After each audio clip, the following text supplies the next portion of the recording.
मैं विश्वास करता हूं कि मजबूत सुरक्षा होनी चाहिए सीमाओं पर देश की, निष्पक्ष चुनाव होने चाहिए और निष्पक्ष और आज़ाद मीडिया होना चाहिए।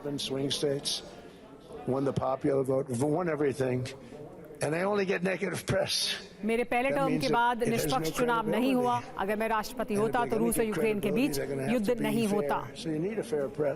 मैंने अपने इस कार्यकाल में जब शुरुआत की तो अमेरिका के साथ जो कुछ भी खराब हो सकता है, गलत हो सकता है, वो सब हो रहा था। हमारी सीमाएं सुरक्षित नहीं थी। $350 बिलियन दिए गए यूक्रेन को। अज़रबैजान और आर्मेनिया के बीच जो संघर्ष 35 साल से चल रहा था, उसे मैंने एक दिन में हल कर दिया। मैं नेटो और यूरोप की बात कर रहा हूँ। वो इस बात की प्रशंसा भी नहीं करते, वो इस चीज का एहसान भी नहीं मानते कि अमेरिका उनके लिए क्या कुछ कर रहा है। जीडीपी का 2% ही नेटो के देशों को देना है सुरक्षा के लिए, लेकिन वो 2% भी नहीं दे रहे थे और हम 103% दे रहे थे अपने जीडीपी का। मैंने ये किया है कि नेटो अब 5% तक देगा अपनी जीडीपी का सुरक्षा के लिए, खर्चे के लिए, और अब वो दे भी रहे हैं और वो देंगे। पहले वो 2% भी नहीं देना चाहते थे जो तय किया गया था, और अब वो 5% दे भी रहे हैं। और मैं सुनिश्चित करूंगा कि वो नेटो के लिए जो उनका योगदान है उसे दें। मैं ताकत का इस्तेमाल नहीं करूंगा, लेकिन अमेरिका को ग्रीनलैंड चाहिए। अमेरिका ग्रीनलैंड लेकर रहेगा और वो हमारा ही था। हमने उसे जीता और डेनमार्क को वापस किया, और डेनमार्क की सुरक्षा के लिए हमने बाकी उन तमाम फोर्सेस को हराया, चाहे वो जर्मनी, जापान, इटली, तमाम लोगों को हराया। इसलिए डेनमार्क को हमारा एहसान मानना चाहिए। हमें नेटो से कुछ नहीं मिला सिवाय इसके कि हमने नेटो की सुरक्षा की है रूस से। हमें कुछ हासिल नहीं हुआ है और हम खर्च उठाते रहे हैं नेटो का। Greenland, और अब हम including right title and ownership, because you need the ownership to defend it. मांग रहे हैं।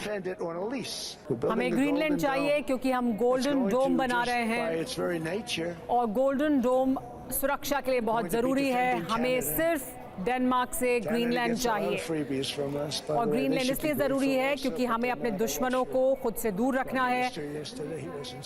अगर कोई युद्ध होता है तो यही वो इलाका है जहां से एक दूसरे पर मिसाइलें दागी जाएंगी, और इस वजह से अमेरिका को रणनीतिक तौर पर ग्रीनलैंड की जरूरत है, और हम वो लेकर रहेंगे। हमने इजराइल के लिए जो कुछ किया वो भी बहुत खास है, लेकिन इजराइल के लिए जो सुरक्षा कवच बनाया गया, हम उससे कहीं ज्यादा बड़ा और मजबूत सुरक्षा कवच, golden dome missile defence security system America के लिए बनाना चाहते हैं, और वो बहुत खास होगा। मैंने बहुत कुछ किया है। सुलेमानी को खत्म करना हो या वेनेजुएला में अमेरिका को मजबूत करना हो, वहाँ सत्ता परिवर्तन कराना हो, ये तमाम अहम कदम मैंने उठाए हैं। नेटो में वन वे स्ट्रीट रही है, यानी सिर्फ अमेरिका ने नेटो के लिए, यूरोप के देशों के लिए सब कुछ किया है। उन्हें यूक्रेन पर भी हमारी मदद की जरूरत है, और ये सिर्फ एक तरफा रहा है अब तक।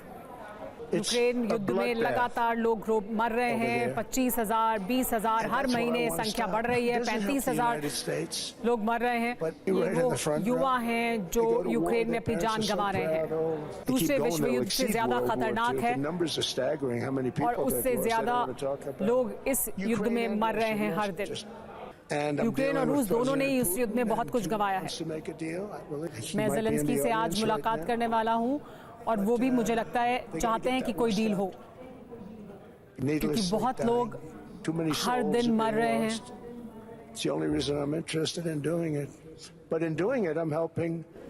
लेकिन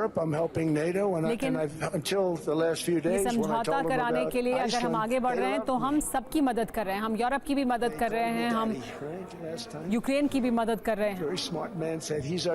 ये सब करने के बदले में मैं सिर्फ अब चाहता हूं कि हमें ग्रीनलैंड दिया जाए, अमेरिका को मिले। ये सिर्फ एक बर्फ का बड़ा इलाका और टुकड़ा है। इतना सब कुछ करने के बाद अमेरिका को सिर्फ ये चाहिए बदले में। और इसका ये मतलब नहीं है कि हम यूरोप के साथ खड़े नहीं रहेंगे। हम यूरोप के लिए हमेशा खड़े रहेंगे और अगर उन्हें ज़रूरत होगी तो हमेशा उनकी सुरक्षा करेंगे, लेकिन अगर हमें ज़रूरत पड़ती है तो मुझे नहीं लगता कि हमारी सुरक्षा के लिए यूरोप आएगा। मुझे नहीं मालूम कि वो हमारी सुरक्षा करने के लिए आएंगे या नहीं अगर हम उन्हें आवाज़ लगाते हैं तो। हम दुनिया में सबसे आधुनिक और बेहतर हथियार बनाते हैं और अब हम और तेज गति से और ज्यादा हथियार बनाएंगे। हम और प्लांट्स बनाएंगे, यानी और हथियार बनाएंगे और तेजी से बनाएंगे। हमारे पास सबसे बेहतर हथियार मौजूद हैं, F-35 Tomahawk, Patriot missile defence system. हमने ईरान में जिस तरह से अपने बॉम्बर्स को भेजा जो अनडिटेक्टेबल हैं, इसी तरह के हम और अत्याधुनिक फाइटर जेट्स भी बना रहे हैं, हथियार भी तेजी से बनाएंगे। आपके पास एक विकल्प है, आप हाँ कह सकते हैं और हम उसकी सराहना करेंगे, आप ना कह सकते हैं और वो हम याद रखेंगे। राष्ट्रीय सुरक्षा के लिए आर्थिक मजबूती जरूरी है और हम सबसे आर्थिक तौर पर मजबूत राष्ट्र हैं।